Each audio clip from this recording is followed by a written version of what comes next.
noite, irmãos. A graça e a paz do nosso amado Abba Pai. Amém?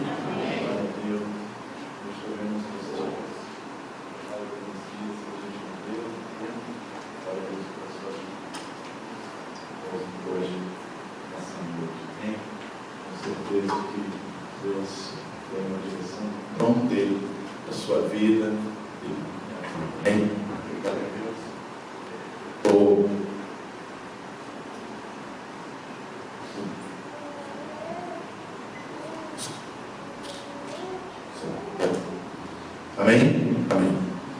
Nós estamos pregando uma série de 3 palavras. E no domingo passado nós falamos do primeiro tema, que foi o Espírito. E hoje nós vamos falar da alma. Mas antes de nós começarmos, irmãos, eu queria que você, do jeito que você está, eu queria fazer uma declaração, sobre a sua vida, que você fizesse uma declaração sobre a sua vida.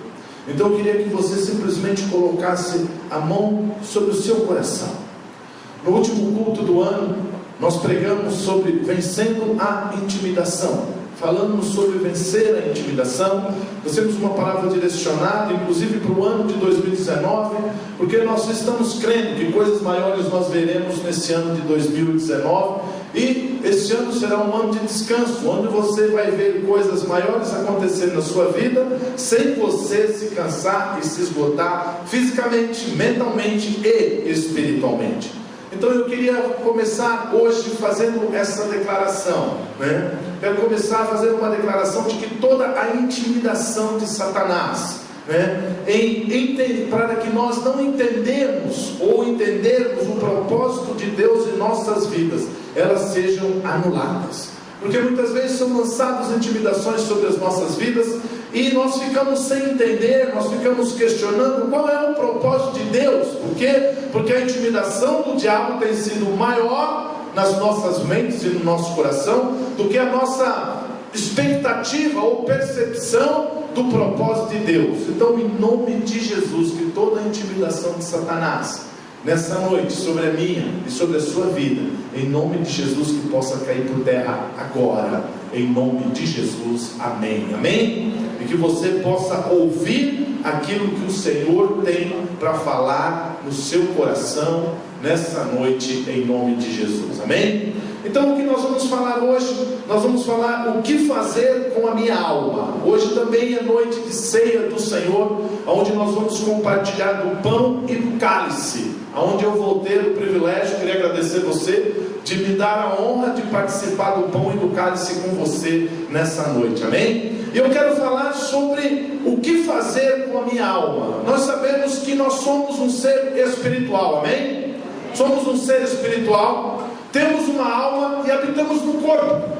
Então nós falamos do Espírito, que é na semana passada o que nós somos, o ser espiritual. Hoje nós vamos falar da alma, que é aquilo que nós temos, e nós habitamos no corpo. Então nós somos um ser triuno, da mesma forma com que Deus Pai é triuno.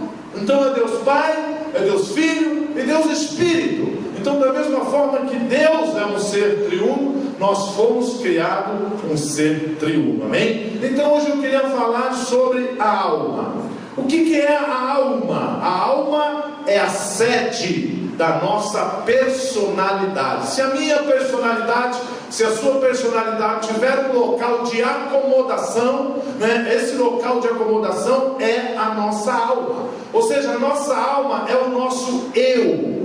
A nossa alma é o nosso eu. E na Bíblia, em muitos momentos, você vai ver que a Bíblia chama o homem de alma. Por quê? Porque ela nos mostra que a alma é composta por 3 partes. A alma também, ela é um ser triuno. A alma é composta por mente, vontade e emoções. Então a minha alma, a sua alma, ela é composta por mente, vontade e emoções. E antes de eu começar a entrar nesse primeiro tópico, eu queria levar você a pensar um pouco o que eu falei a semana passada, o que diz em Hebreus. Hebreus 4:12 diz assim: porquanto a palavra de Deus é viva e eficaz, mais cortante que qualquer espada de 2 gumes, capaz de penetrar até o ponto de dividir alma e espírito, juntas e medulas, e é sensível para perceber os pensamentos e intenções do coração. Sabe que eu fiquei muito feliz com esse texto, com essa palavra domingo, que veio o irmão e veio compartilhar comigo a respeito de algo que ele teve uma revelação, que ele não tinha ainda tido a revelação de que realmente o que divide, o que é essa espada, é a palavra de Deus. Ou seja, essa palavra de Deus, quando eu e você entendemos, ela é a espada, que ela vai fazer a distinção, que ela vai separar a alma e o espírito. Então, para nós separarmos alma e espírito, nós precisamos entender a palavra de Deus. Nós precisamos entender a palavra de Deus, né? E eu creio que nós precisamos entender e ter, porque só assim nós vamos poder separar a alma do espírito. Irmãos, não é por força e nem por violência, mas é pela palavra. É pela palavra que nós superamos, é pela palavra que nós controlamos todas as afrontas, todos os desejos, todas as necessidades da nossa alma. Então é simplesmente pela palavra, não é pela força, não é pela minha vontade, porque a minha vontade já é alma, mas é pela palavra. E eu quero dar uma pincelada nesses 3 pontos, que são pontos referentes à minha alma. Primeiro, mente.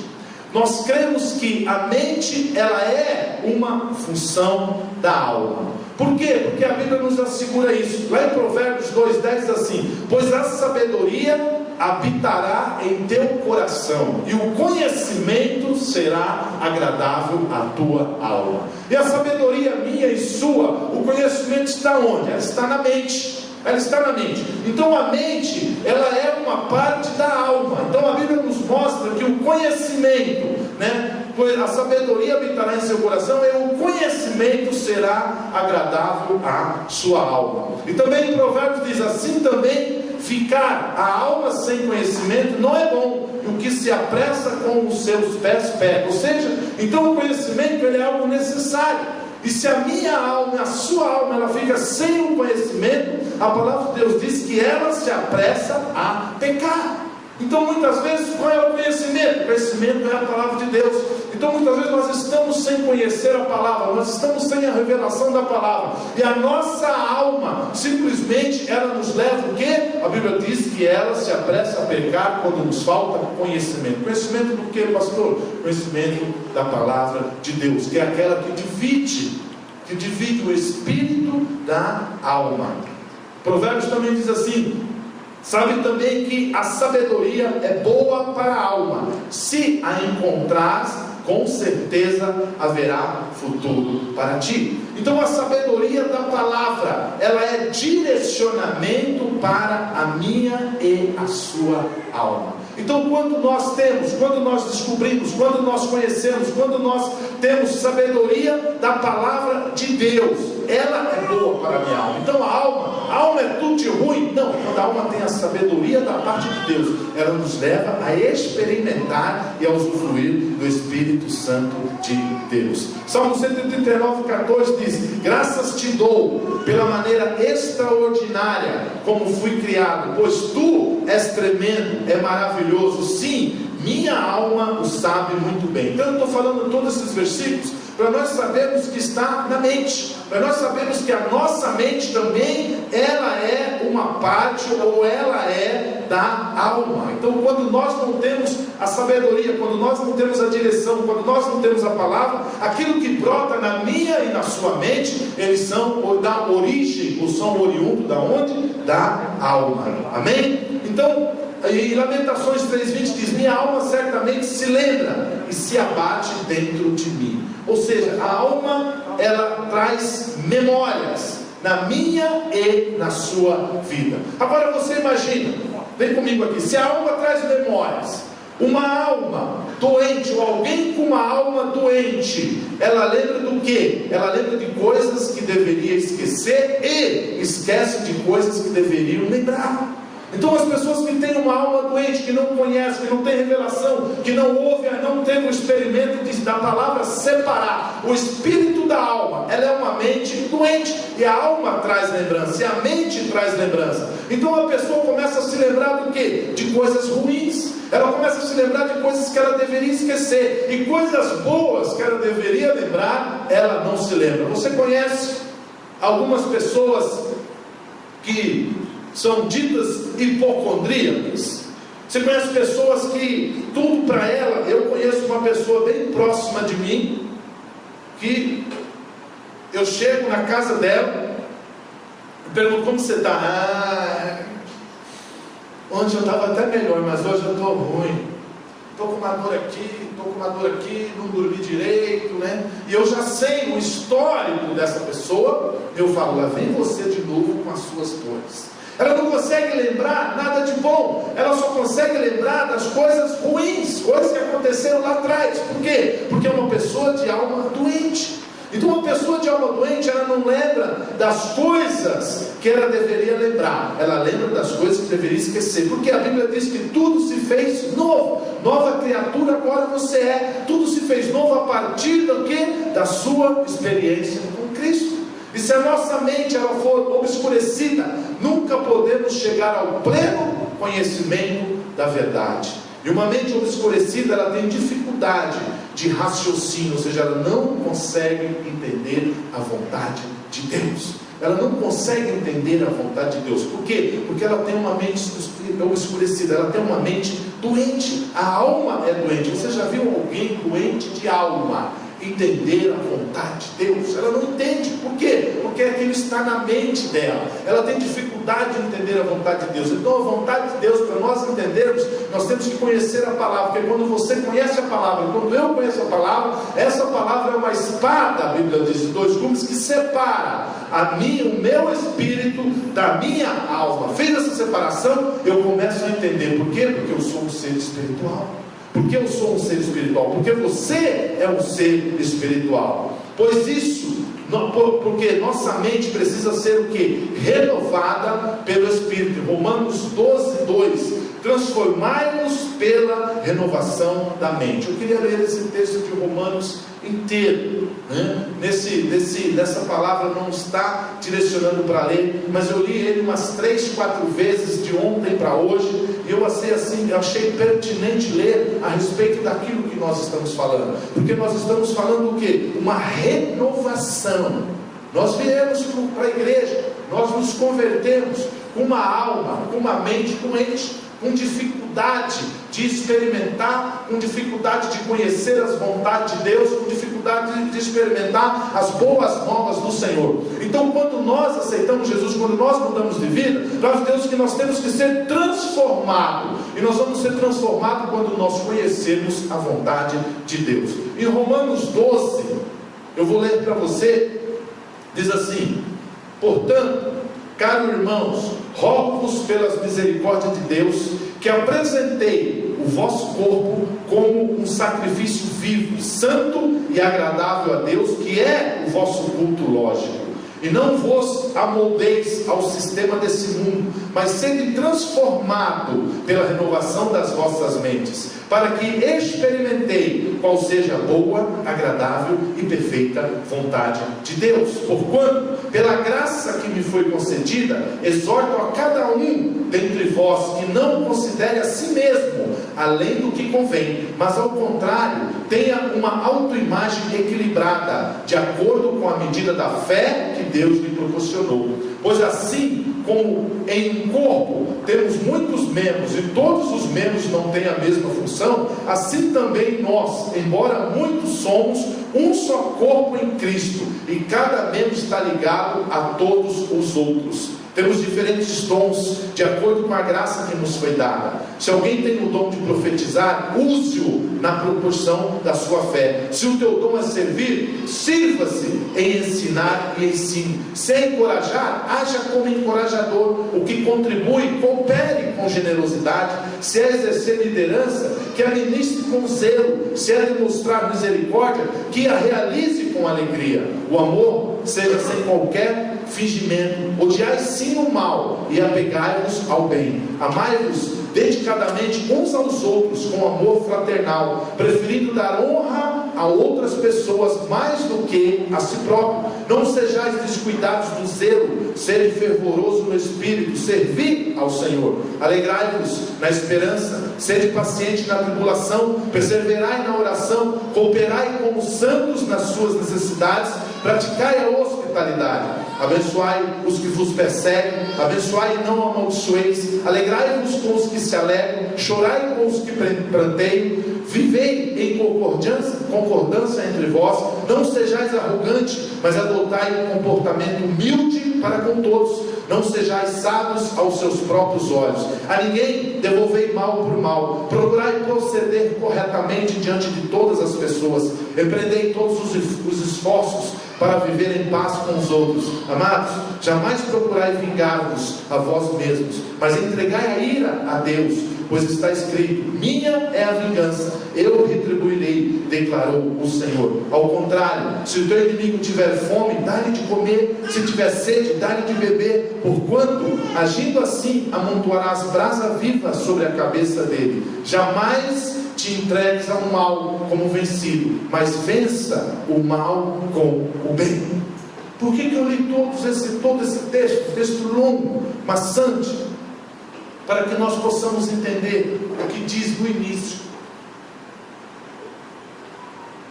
Para que nós possamos entender o que diz no início, que diz assim: caros irmãos, rogo pela misericórdia de Deus que apresentei o vosso corpo como um sacrifício vivo, santo e agradável a Deus, que é o vosso culto lógico. E não vos amoldeis ao sistema desse mundo, mas sede transformados pela renovação das vossas mentes. Por quê? Porque se você ler todo esse trecho que eu acabei de ler, vai ser exatamente o que eu era antes de eu ter um encontro com Cristo. Eu tinha exatamente essas atitudes, ou a grande maioria, ou todas elas. E com certeza você também não era muito diferente de mim. Antes de nós termos um encontro com Cristo, essa era a vontade, esse era o desejo, essa era a direção da nossa mente, da nossa alma.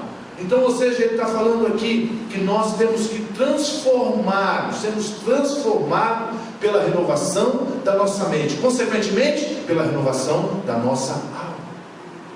Nós estamos falando de alma para nós entendermos mais para frente o que realmente, quando a nossa alma não é transformada, o que ela causa, ou qual o transtorno, ou qual a dificuldade que acontece nas nossas vidas pessoais e espirituais. Segundo ponto, vontade.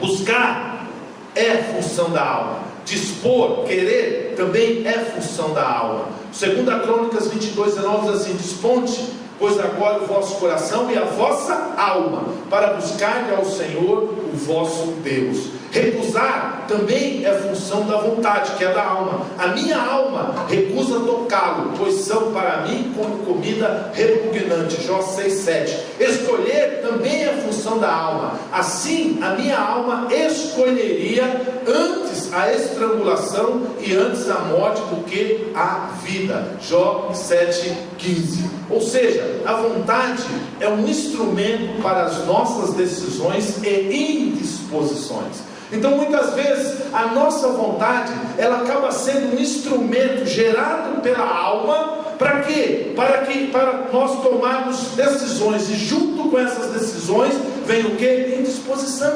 Então, muitas vezes, nós dentro da igreja, na nossa família, no nosso trabalho, na nossa casa, a nossa alma nos leva a ter vontade, que essa vontade, ela chega a ser um instrumento para que eu tome uma decisão, e essa decisão pode causar indisposição. Então, às vezes, nós temos indisposição, ou causamos algum tipo de indisposição com certas pessoas, com certos irmãos, com os nossos parentes, mas nós não sabemos por quê. Por quê? Porque a nossa alma, ela está descontrolada, ou seja, ela não está sendo submissa ao meu e ao seu espírito.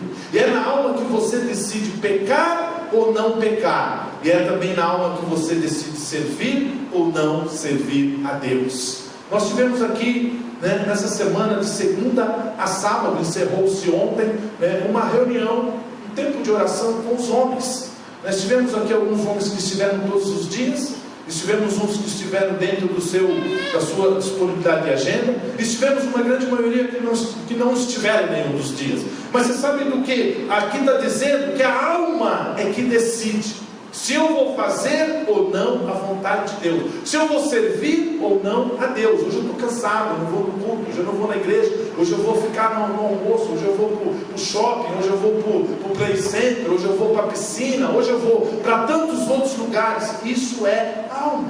Por quê? Porque é ela que decide se eu vou pecar ou não, e ela também decide se eu sirvo ou não a Deus. Então tem pessoas que elas não conseguem se engajar no propósito de Deus na sua vida, que Deus tem na sua vida, simplesmente porque a sua alma, ela ainda não foi transformada, a sua mente, ela ainda não foi transformada. Aí nós temos dificuldade de escolher as coisas de Deus, né?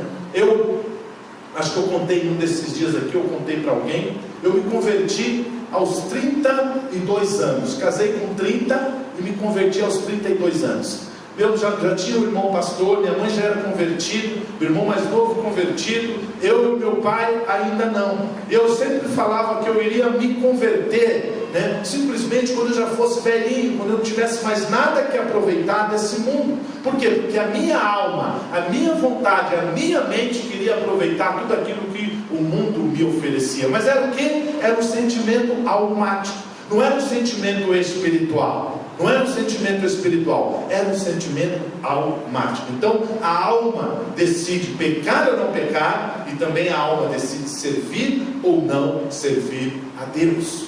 O terceiro ponto, emoções.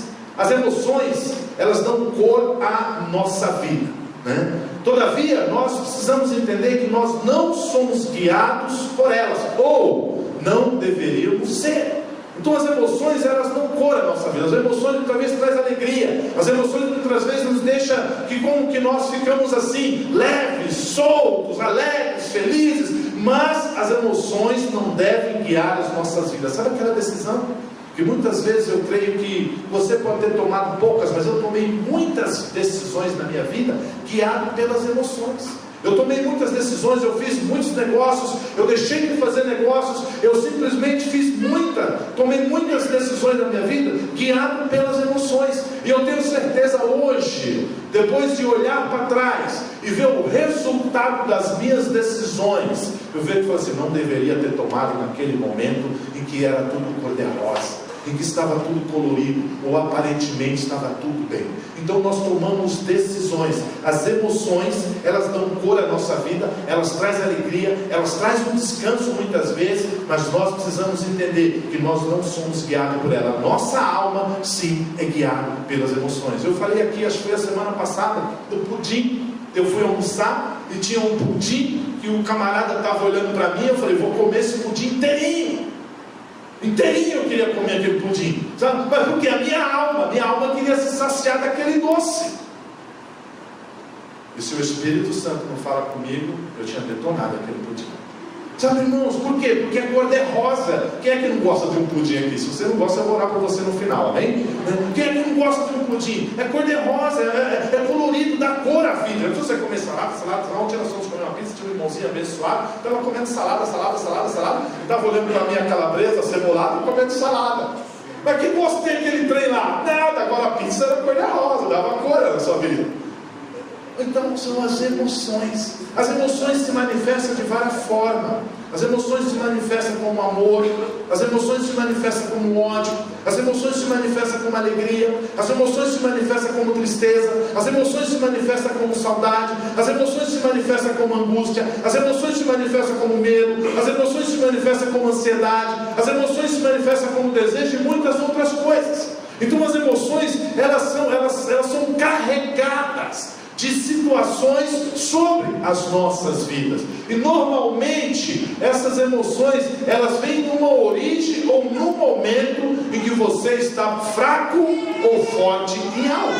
Fraco ou forte em algo. Nós ouvimos e conhecemos pessoas dizerem que têm problemas com as emoções, né? Ou seja, tem pessoas que ficam doentes pelas suas emoções, tem pessoas que sentem pavor pelas suas emoções, tem pessoas que têm ansiedade pelas suas emoções, tem pessoas que sentem pânico pelas suas emoções, tem pessoas que sentem medo pelas suas emoções. Por quê? Porque simplesmente as pessoas têm problemas com emoções. Por quê? Porque a emoção é algo na alma. E nós, muitas vezes, quando nós não controlamos, quando nós não tivemos essa experiência da palavra, nós não conseguimos controlar as nossas emoções. Por quê? Porque ela é almática, ela vem na alma. A Bíblia diz que emoções vão e voltam o tempo todo, ou seja, as emoções oscilam. Tem pessoas que hoje está bem, que hoje está alegre, que hoje está te abraçando, que hoje está te falando que te ama. Amanhã essa pessoa não está olhando para você. Por quê? Porque são emoções. Hoje está tudo bem, mas amanhã você olhou assim, já ficou, não está tão legal. Você falou algo, já simplesmente já acabou o amor, acabou a graça, acabou a alegria, acabou tudo. Por quê? Porque elas oscilam. Porque elas oscilam. Quem é casado e quem tem filho sabe muito bem do que eu estou falando. Elas oscilam. Um dia, a sua mulher está te fazendo juras de amor, um amorzinho, coloca um bilhete, dá beijinho, e tal. Aí ela te pede o cartão, você fala, não. Aí pronto. Acabou o amor, acabou a alegria, acabou os beijinhos. Emoções. Emoções, então, ou seja, elas vão e elas voltam o tempo todo. A mente pensa algo e gera uma emoção. E elas, quando elas vêm, elas não vêm sozinhas. Então a mente sempre pensa algo. E dentro desse pensamento, gera o quê? Uma emoção. E quando ela vem, não vem sozinha. Eu coloquei aqui alguns exemplos. Por exemplo, se você pensa na sua família, você está viajando, você está fora do país, você está há muito tempo no trabalho, você não vê a sua esposa, os seus filhos já há algum tempo, aí você começa a pensar na sua família, você começa a pensar na sua esposa, você começa a pensar no seu filho, na sua mãe, no seu pai, e vem um sentimento do quê? Vem um sentimento bom, vem um sentimento de alegria, porque você começa a imaginar eles próximos de você. Mas se você está preocupado, se você está preocupado, se você tem coisas ruins e difíceis acontecendo ao seu lado, as suas emoções já são ruins. Então as emoções elas podem ser boas e ruins. Lembra que eu falei lá em Romanos 12, 1 e 2 que eu li? Transformai-vos pela renovação da vossa mente. Transformai-vos pela renovação da vossa mente. Satanás sempre quer nos manter tristes. Cuidado com os pensamentos ruins. Muitas vezes nem percebemos que estávamos pensando coisas ruins. Muitas vezes eu e você nem percebemos o que nós estamos pensando. Por quê? Porque a alma é algo que ela age assim muito sucinto, ela age assim muito tranquila, ela age assim muito despercebida. E muitas vezes eu tenho, vou falar de mim, muitas vezes eu tenho atitudes. Por quê? Porque eu estou com pensamentos ruins sem perceber. Sem perceber, às vezes você rompe com uma fúria, você rompe com uma chateação, a pessoa te fala bom dia no elevador, você olha e fala bom dia. Com um mau humor tremendo, a pessoa olha e fala, o que eu fiz com esse camarada? Nada, mas é que eu já saí com o pensamento, eu tenho que pagar uma conta e não tem dinheiro. Você já sai com o pensamento ruim, aí o cara te dá bom dia no elevador, todo feliz, e você bom dia. Porque você nem percebeu que você está com um pensamento ruim. Tá? Então o diabo ele sempre vai querer manter eu e você triste. Eu e você triste. E quando isso vem, não vem sozinho. Não vem sozinho. Aqui eu recebi um exemplo, eu achei muito interessante. Quem aqui já recebeu o salário atrasado? Não precisa levantar a mão, ok? Se você já recebeu, como você fica? Né? As suas emoções, ela fica abalada. Aí quando você chega em casa, e o dia? Nossa, o dia foi horrível. Nem me fala do meu dia. Ou seja, você já começa a descarregar, você transfere para outras pessoas as suas emoções ruins. Agora, se você parar e perguntar ao Espírito de Deus, que é a palavra que faz a divisão entre espírito e alma, por que eu estou assim amargo? Por que eu estou chateado? Aí ele vai te lembrar de que foi por causa do atraso no salário, e não por responsabilidade da sua família. Então, ou seja, aquele bom dia no elevador, na hora que eu entrar naquele elevador, se aquele camarada vai falar bom dia, ele não tem nada a ver com a minha conta que eu tenho que pagar hoje, não tem dinheiro. Eu vou falar bom dia. Mas só que ela não vem sozinha. O diabo coloca um certo peso. Aí nós transferimos a dificuldade momentânea que a alma colocou na vida das outras pessoas. Não só acontece comigo isso. Nós não tratamos pessoas, nós somos ignorantes com as pessoas, nós não olhamos para pessoas, nós dizemos, estou ruim, estou para baixo, estou isso, estou aquilo, o Espírito Santo. Mas de quem é a culpa? A culpa é do João, a culpa é da Maria, a culpa é do Pedro, a A culpa é do Cláudio? Não, eles não têm nada a ver com isso, então eu vou simplesmente tratá-los bem. Em 1 Samuel 18 diz assim: e sucedeu que, acabando ele de falar com Saul, a alma de Jonatas se ligou à alma de Davi, e Jonatas amou como a sua própria alma. Ou seja, a alma, ela toma uma decisão pelo teu espírito, ou ela toma uma decisão por ela mesma. Isaías 61, o 10, na parte A diz assim: transbordando de alegria em Yahvé, ó Senhor, a minha alma se regozijou no meu Deus. Ou seja, quando essa alma ela é transformada de glória em glória pela palavra, o autocontrole dela passa a ser o Espírito que habita em você. Eu não sei se você está conseguindo entender, mas muitas vezes nós não temos controle nas nossas vontades, nos nossos gostos, nos nossos desejos, nas nossas decisões, nas nossas palavras, nas nossas atitudes. Por quê? Porque o Espírito Santo que habita em você, ele não está no controle da sua alma. Eu queria compartilhar com você alguns problemas de viver uma vida com base na alma. Vimos 3 situações da alma, ok? Eu queria compartilhar algumas situações. Primeiro,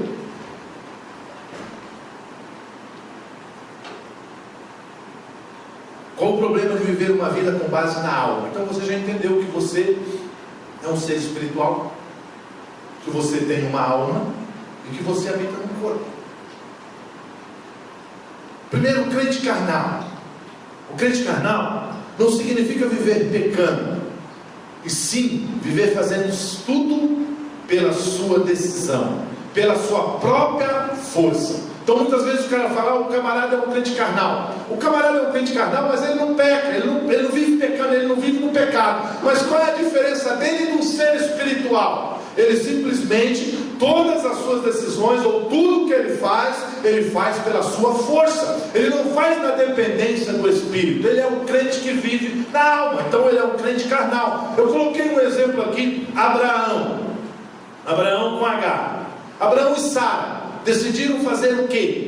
A Sara decidiu pegar a sua escrava, pegar a sua serva e realizar o sonho que era dela. Ela decidiu pegar a sua escrava e realizar o sonho que era dela. O que ela fez? Ela usou a carne. Ela tinha uma necessidade de ser mãe, ela não poderia ser mãe, então, ou seja, ela pegou a sua serva e mandou o seu marido deitar com a serva, para a serva engravidar e dar um filho para ela. Ou seja, ela usou a carne. Um outro exemplo, 1 Samuel. Deus usou Saul, está lá em 1 Samuel 15. Deus usou Saul através do profeta Samuel para destruir todos os amalequitas. Mas depois de destruir os amalequitas, o que Saul viu? Saul viu os bois gordos, Saul viu as ovelhas e pensou: bem, eu vou levar isso comigo para oferecer sacrifício. Ou seja, o melhor dos despojos de guerra ele levou para mostrar que venceu. E Deus rejeitou Saul porque fez tudo pela alma. Porque o que Deus falou para ele? Deus falou: você destrói tudo, que não sobre nada para contar história, que não sobre um homem, que não sobre uma mulher, que não sobre uma criança, que não sobre nenhum tipo de animal, tudo seja destruído. Essa foi a ordem do Espírito, a ordem de Deus. E o que ele fez? Ele foi lá, venceu a guerra, mas quando ele olhou aqueles boi gordos, aquelas ovelhas, aqueles despojos de guerra, aqueles ouros, ele falou: não, isso é um desperdício, eu não vou matar esses bois, eu não vou matar essas ovelhas, eu não vou dispensar esse despojo de guerra, eu vou levar o melhor, eu vou chegar na minha cidade e falar assim: aqui ó, esse aqui é tudo os despojos dos amalequitas, agora eu vou oferecer como sacrifício a Deus. Mas Deus não aceita algo que vem da minha e da sua alma. Então simplesmente Deus rejeitou a Saul, porque ele fez tudo por sua alma. Ele não fez pela direção do Espírito Santo de Deus. Sabe, tem pessoas que acham, sabe aqueles, eu recebi aqui opinático. Aí eu fui ver o que é opinático. Opinático é obstinado em opinar. Sabe, que acha que ele é literalmente almático. Ele também é crítico, e ele usa as suas emoções do jeito dele, ou como tem que ser. Então são pessoas que vivem na alma, são aqueles crentes que nós falamos carnais.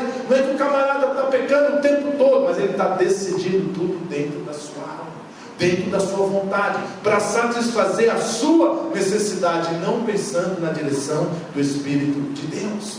Como aquela pessoa que é pela emoção, sabe? Se ela chora no culto, o culto foi bom. Se ela chora na vigília, a vigília foi boa. Se ela chora na célula, então a célula foi poderosa. E tem aqueles que são os da vontade. Não estou com vontade, sabe? O não estou com vontade ou estar com vontade passa a ser um critério meu e seu. O não estou com vontade ou estar com vontade passa a ser um critério meu e seu e não do Espírito. Porque se eu sou chamado, se tem uma direção, irmão, Deus, eu não sei fazer isso não, mas se o Senhor me chamou e se é do Senhor, o Senhor vai me dar a direção. Mas eu não estou com vontade agora não, eu não estou com vontade de fazer, eu não estou com vontade de não fazer, ou eu estou com vontade de fazer, eu estou com vontade de não fazer. Isso passa a ser alma, isso passa a ser alma. Quando nós dependemos do Espírito, nós ouvimos a voz de Deus. Nós ouvimos a voz de Deus. Eu lembro que quando eu fui chamado para ser líder de célula, eu nunca tinha liderado uma célula, fazia 3 meses que nós estávamos numa célula, e não tínhamos uma direção clara ainda de como seria uma célula. Estávamos nos reunindo ali, ou compartilhavam um versículo, alguma coisa da palavra de Deus, e depois de 3 meses tinha mais de 20 pessoas na casa daquela irmã, e o líder na época, que era o líder de célula, falou: nós vamos ter que multiplicar. Eu falei: amém. Ele falou: você vai ser o líder. Eu falei: eu? Ele falou: se não tinha ninguém batizado, só tinha batizado eu, ele, a dona da casa, que na época estava separado, né? E eu, a minha esposa, ele, a esposa dele, e mais um casal que tinha acabado de chegar. O restante das 26 pessoas não tinha ninguém batizado, era tudo novo. Aí ele falou assim: quem mais pode ser líder aqui? Eu olhei e falei: nem eu posso, mas se é assim eu vou, é um chamado, eu vou. Eu lembro que na primeira reunião de célula, né, eu sentei na cadeira, no meio da sala, uma cadeira de escritório que tinha lá. Comecei a rodar a cadeira antes do povo chegar e falava assim: Deus, se o Senhor não fizer, eu vou ficar aqui fazendo isso o dia inteiro, porque eu não sei ser líder. Eu não sei ser líder, mas eu poderia muito bem voltar e falar assim: não estou com vontade agora de ser líder não. Não vou ser líder não tenho vontade. Eu não tenho vontade para a igreja, eu não tenho vontade para o culto, eu não tenho vontade para a vigília. Tivemos a vigília sexta-feira. Eu não tenho vontade para a oração do homem. Isso é alma. Aí eu falei: não, vou ser líder sim. Se célula multiplica, eu quero estar nesse negócio. Só que eu não sei ser líder. Mas se é a vontade de Deus, Deus vai me levar a ser um líder. Deus vai te levar a ser um líder. Agora, a sua vontade é a alma. A sua vontade é o seu pináculo. A sua vontade é a sua opção. Sabe, irmãos, que o maior problema do crente é ele não descobrir que ele é um crente almático, que tudo que ele faz pela alma. Ele vem orar pela alma, ele vem jejuar pela alma, ele vai tomar a ceia pela alma, sabe, ele vai no culto pela alma. Não, eu tenho que fazer as coisas pelo Espírito. Eu não sei, eu não tenho condições, eu não tenho nem vontade. Não tenho nem vontade. Você acha que segunda a sábado tivemos aqui? Tivemos a vigília, segunda a sábado. Eu cheguei na sexta-feira da vigília, cheguei em casa umas 6 e pouco. Aí comecei a ler um negócio ali, tal. Deu 7h10, tal. Eu estava sentado ainda na cadeira. Tinha nem tomado banho. Falei: Deus, renova minhas forças, porque a minha vontade era querer passar no chuveiro e deitar nesse sofá. Essa era a minha vontade. Então, muitas vezes, a nossa vontade, eu estou com vontade, ou eu não estou com vontade, é um critério seu. O critério seu é alma. O critério seu é alma, sabe? O carnal também é alguém infantil. Ele age pelas emoções. O crente carnal, que nós estamos falando, é alguém infantil. Ele age pelas emoções. Ele age por aquilo que ele ouviu. Ele age por aquilo que ele viu. Ele age por aquilo que ele acha que aconteceu. Sabe, irmãos, agir pelas emoções. Tem coisa que outro dia eu estava falando com o irmão, falei: meu, não tem nada a ver com isso. É o problema do Pedro que resolva. Pedro que resolva. Porque nós começamos a agir pelas emoções. Aconteceu um negócio lá nos Estados Unidos com o Donald Trump. Eu estou aqui: nossa, você viu o que aconteceu com o Donald Trump? Eu nem conheço o cara. Sabe, irmãos, então muitas vezes nós somos os crentes carnais. Por quê? Porque nós agimos pela emoção. Nós somos infantis. Nós começamos a agir pelas emoções. Devemos ser movidos pelo Espírito e não pela alma. 2 Coríntios 3,18 diz assim: todos nós, com o rosto desvendado, somos transformados de glória em glória, a sua própria imagem pelo Senhor, o Espírito. Vou repetir para você: todos nós com o rosto desvendado, somos transformados de glória em glória, a sua própria imagem pelo Senhor, o Espírito. Então sabe de que maneira que você como crente vai ser transformado de glória em glória? Sabe que maneira de você como crente que não sabe ser líder de célula, mas quando chegar na célula e sentar naquela cadeira, Deus vai te dar uma direção. Sabe você que não sabe orar, mas a hora que você falar: Senhor, eu não sei orar, mas capacita-me, Deus vai te dar palavras. Sabe aquela hora que você vai orar pelo enfermo, você vai orar e você vai olhar assim e vai falar assim: Senhor, eu não sei orar, Senhor, eu não sei orar. Deus vai te capacitar. Sabe aquela hora que você tem que levar uma palavra, que você tem que pregar, que você tem que jejuar? Deus vai te dar. Deus vai te dar. Porque é de glória em glória. É de glória em glória. Eu acabei de falar que eu não sabia ser líder de célula. Eu sentei na cadeira e falei: Senhor, se o Senhor não falar comigo, eu vou ficar aqui rodando até as 9 horas da noite. Aí Deus foi de glória em glória, me dando direção. Nunca fui um bom líder, mas multiplicamos várias vezes. Depois fui compelido, depois eu fui motivado, depois eu fui cobrado a ser discipulador. Eu falei: não quero, não sei fazer isso, eu não multipliquei esses caras, eu não conheço ninguém lá, o que eu vou fazer lá? De glória em glória. Sabe de que maneira que você vai fazer a obra de Deus? É de glória em glória. Não é a alma estagna, a alma para. A alma para. A alma tira você da presença de Deus. A alma tira você da presença de Deus. E Deus, o Espírito, Ele te transforma de glória em glória. O meu espírito, ele foi criado para reter Deus. A minha alma foi criada como um espelho para refletir Deus. O seu espírito, que nós falamos na semana passada, ele foi criado para reter a presença de Deus. A sua alma, as suas atitudes, as suas vontades, os seus gostos, os seus quereres, essa parte, ela foi criada como um espelho para quê? Para refletir Deus. Agora, tem crentes que refletem Deus nas suas atitudes, nas suas almas, nas suas vontades, nas suas decisões. A minha alma, ela foi criada para refletir a imagem de Deus. O que de Deus se pode ver em sua vida será através da sua alma. O que de Deus você pode experimentar na sua vida será pelo seu espírito. Ou seja, o que as pessoas podem olhar da parte de Deus externo na sua vida vai ser resultado da sua alma ou das suas decisões. Agora, o que você pode experimentar de Deus não é através das suas vontades, meu irmão. Não é através do seu querer. É através do Espírito. Tem crentes que querem experimentar de Deus através das suas vontades. Se Deus me der, eu faço. Se eu fizer, Deus vai me dar. Se eu orar, Deus vai fazer. Se Deus fizer, eu oro.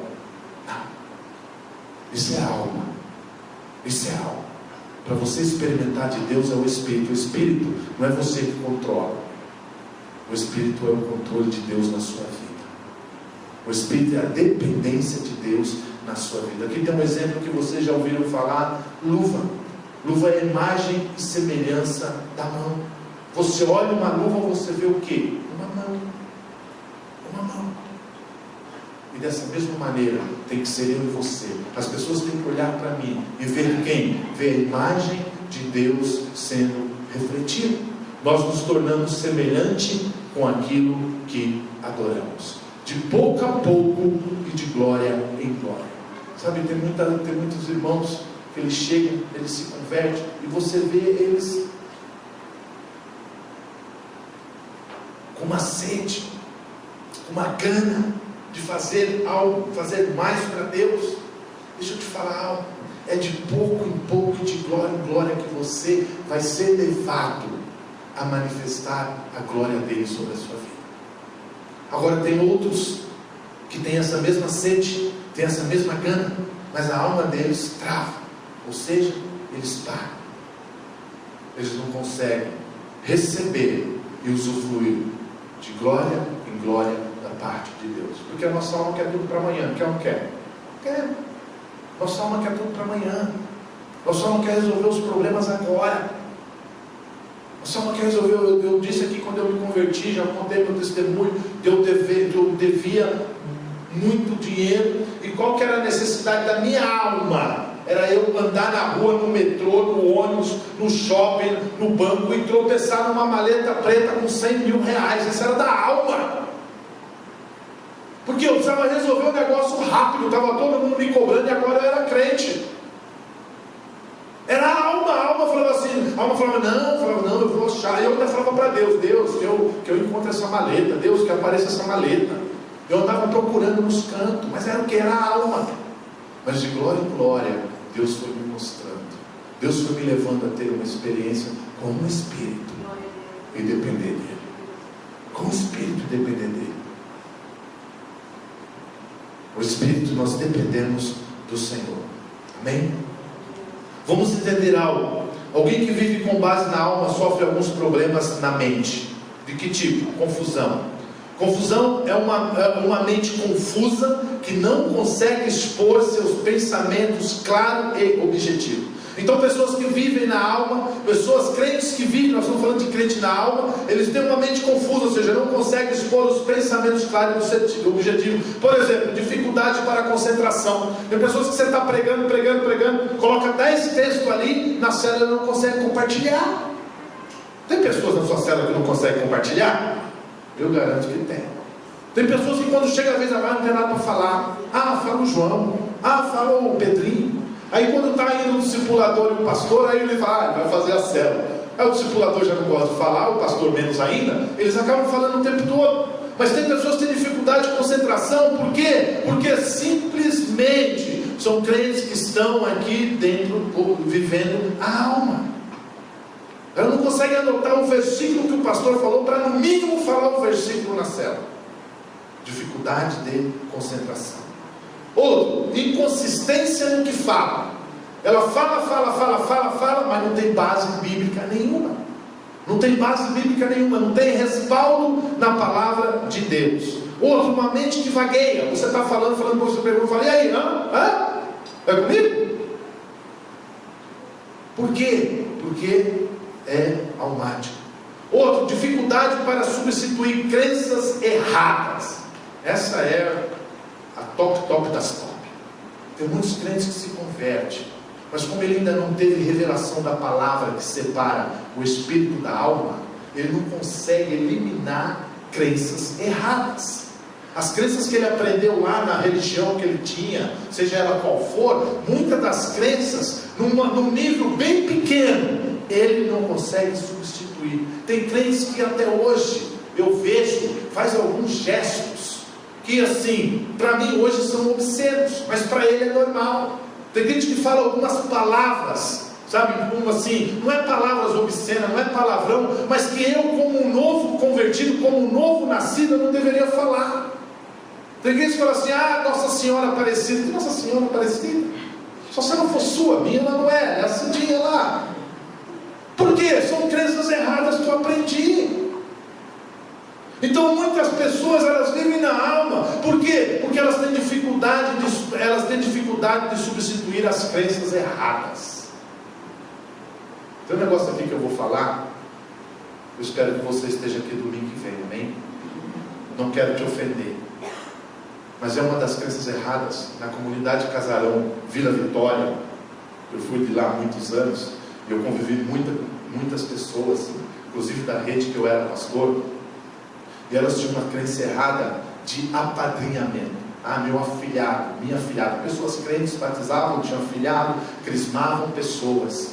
Quer dizer, nós nem batizamos crianças, porque não achamos base bíblica. Eu vou lá e vou batizar uma criança na igreja A, B ou C, e vou ser padrinho e madrinha. Eu já fui padrinho no mundo, mas quando eu me converti, eu cheguei para o pai da criança e falei assim, aquele título lá, esquece, o amigo seu, se você precisar de ajuda, eu estou aqui, mas negócio de padrinho aí, já é. É duro isso, mas são crenças erradas. São crenças erradas, por quê? Porque nós não substituímos.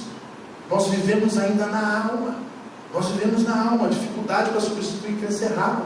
Críticos também, somos muito críticos em tudo que nós vemos, em tudo que nós ouvimos, em tudo que nós fazemos. A opinião dele não é opinião, é uma lei.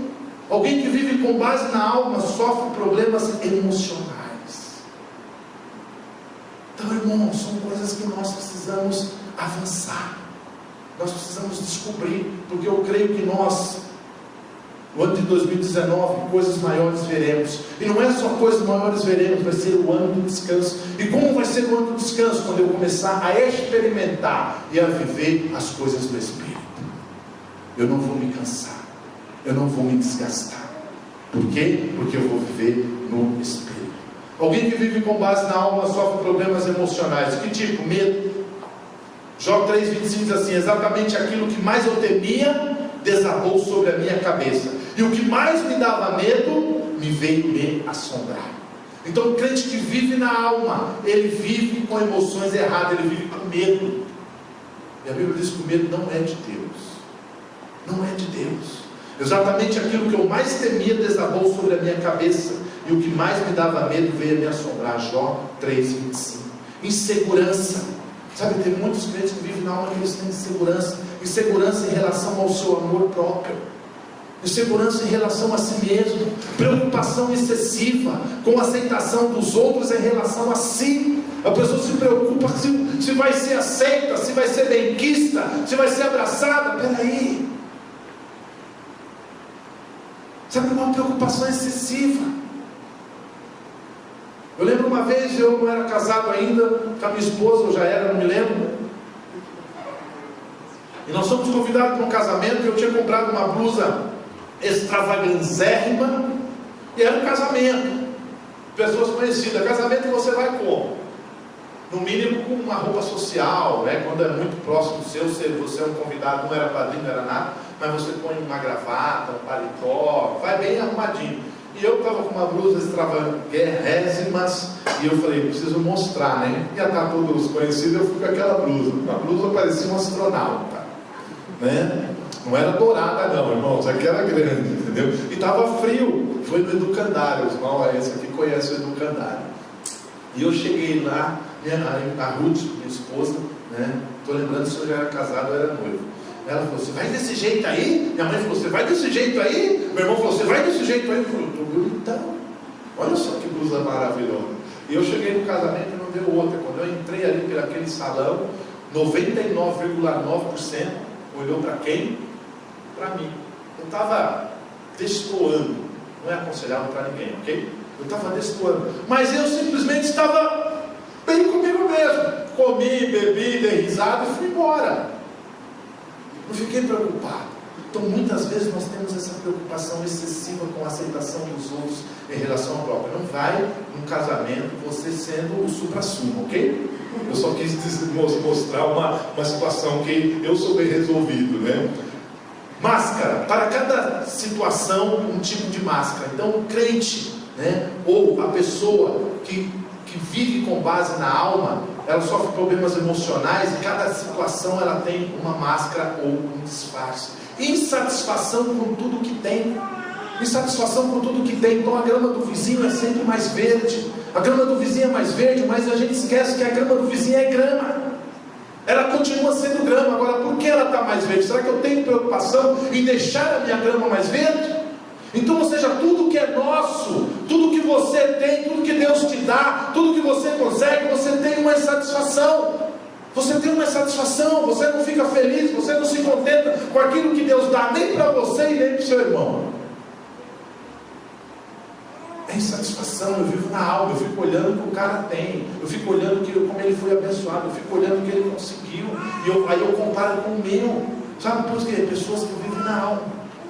Também no que diz respeito à sua vontade, o egoísmo impera, a centralização e a manipulação, a passividade, ou seja, nada é importante. Sabe aquela pessoa que nada é importante? Nós vamos fazer um curso aqui, nós vamos ter maturidade CTL. Eu estou 20 anos na igreja, vou fazer isso aí. Nós vamos ter primeiro passo com Deus. Eu já fui batizado faz 15 anos, cheguei nessa igreja agora eu vou ter que fazer meu primeiro passo com Deus. Ou seja, sabe, a pessoa simplesmente nada é importante. Nada tem valor aquilo que eu vou fazer, mas aquilo que as pessoas vão fazer para mim não tem. empolgação, se empolgam demais, se empolgam muito, mas não geram resultado. Não vão até o fim. Outro ponto, orgulho e arrogância. Essas duas são as maiores expressões de insegurança que um homem pode ter, um homem de Deus, ou uma mulher, né? Orgulho e arrogância são expressões de segurança. Por quê? Porque normalmente uma pessoa assim precisa ter o controle de todos e de tudo à sua volta para se sentir no poder. Sabe, irmãos, quando nós levamos em consideração tudo isso, nós vimos e foi ministrado sobre alma, nós chegamos a uma conclusão de que a minha alma precisa de salvação, de que a sua alma precisa de salvação. Tiago 1:20-1:21 diz assim: por isso, rejeitando toda a imundícia e má conduta, receberei com mansidão a palavras em vós enxertada, a qual pode salvar as nossas almas. A qual pode salvar as nossas almas. Então diz assim que a alma é salva quando com mansidão você recebe a palavra enxertada em você. Você pode dizer um amém? Amém. O que é a palavra enxertada em você? Essa aqui, ó. Você não nasceu com ela. Eu não nasci com ela. Por quê? Porque a palavra de Deus diz que todos nós nascemos com o fruto do pecado. Aquele bebezinho que está olhando para mim lá no fundo, todos nós nascemos com o fruto do pecado. Nós nascemos com o fruto do pecado adâmico. Então, ou seja, essa palavra, ela precisa ser enxertada naquele bebezinho, como ela foi enxertada em mim. Por que nós não batizamos crianças e apresentamos? Porque essa palavra precisa ser enxertada nele, para um dia ele decidir por essa palavra. Então aqui está dizendo que a minha alma, ela vai ser transformada quando eu receber a palavra enxertada em mim. Que essa palavra vai fazer o quê? Uma espada de dois gumes, vai dividir espírito e alma. Vai dividir espírito e alma. Então, ou seja, ela só vai ser convertida quando nós deixarmos ela ser enxertada em nós. Agora, o que é enxerto? Enxerto é uma técnica, feita em árvores frutíferas. Ou seja, entenda isso é poderoso, irmãos. Enxertada, está dizendo a palavra de Deus, isso é uma técnica que ela só é feita em árvores frutíferas. Ou seja, ela só é feita quando há o interesse no agricultor em fazer. Então ela é feita em qualquer pessoa, ela é feita dentro de um interesse. Então, ou seja, e ela é feita por dois motivos. Primeiro, quando o solo é agressivo demais para aquela nova muda. Então tem lá eu não sou do campo, eu nunca plantei nada, mas vamos colocar, tem lá uma manga. Mas aquele solo que vai ser plantado aquela manga, não vai virar ali. Então eu vou enxertar essa manga, ou essa semente de manga, esse caroço de manga, numa árvore que está plantada naquele solo que está tendo vida. Ou seja, ela é enxertada quando aquele solo que iria ser plantado, aquela muda, ele é muito agressivo. E outro ponto, ela também é enxertada para dar um fruto de melhor qualidade. Digo glória a Deus. Ela é enxertada para dar um fruto de melhor qualidade. Então essa palavra, ela é enxertada em você, para você dar um fruto de melhor qualidade. Para você dar um fruto que você não daria sem essa palavra. A palavra precisa de ser enxertada porque o solo em que você está, ou o solo em que você estava, era muito agressivo. Então ela precisa ser enxertada em você, porque o fruto que você gera, ele não tem vida, mas ele pode gerar vida. Fala uma coisa, os frutos que eu gerava antes dessa palavra ser enxertada na minha vida, eu vou falar para você, era frutos de morte. Era frutos de morte, não era frutos de vida. Mas a partir do momento que essa palavra foi enxertada na minha vida, os frutos que eu comecei a gerar são frutos de vida. São frutos de vida. E só tem um jeito. Vou ler para você, você não precisa abrir. Do 1 ao 5 e do 9 a 13. Eu já deixei salvo aqui, diz assim: no princípio era a palavra, estou falando, você já percebeu que desde a semana passada nós estamos falando da palavra. E quem era a palavra e qual é o propósito da palavra? No princípio era a palavra. E a palavra estava com Deus. E a palavra era Deus. Ele, a palavra estava no princípio com Deus. Todas as coisas foram feitas através dele. E sem ele nada do que existe teria sido feito. Nele estava a vida e a vida era a luz dos homens. E o 5 diz assim: e a luz resplandece nas trevas, mas as trevas não a venceram. As trevas não vão vencer a luz que resplandece em você. E no 9 diz assim: a palavra é a luz verdadeira, que vinda ao mundo, ilumina a toda a humanidade. Aquele que a palavra estava no mundo, e o mundo foi feito através dele, mas o mundo não o conheceu. Ele veio para o que era seu, mas os seus não receberam. Mas todos quanto receberam, deu-lhe o direito de se tornarem filhos de Deus, ou seja, aos que creram no seu nome, os quais não nasceram do sangue, nem da vontade da carne, nem da vontade do homem, mas nasceram de Deus. Aleluia! A palavra é Cristo. A salvação, a palavra, ela foi enxertada em você em Cristo. E esse enxerto que foi feito em você, nele não há rejeição. Nele não há rejeição. Por quê? Porque ele é da sua espécie. Ele se fez homem para alcançar o homem. Irmãos, é algo assim, quando você começa a meditar nisso, você fica assim, flutuando. Em João 15:5 diz: eu sou a videira verdadeira, e meu pai é o agricultor. Todo ramo estando em mim não dá fruto, ele retira, e todo que dá fruto, ele limpa para que dê mais fruto.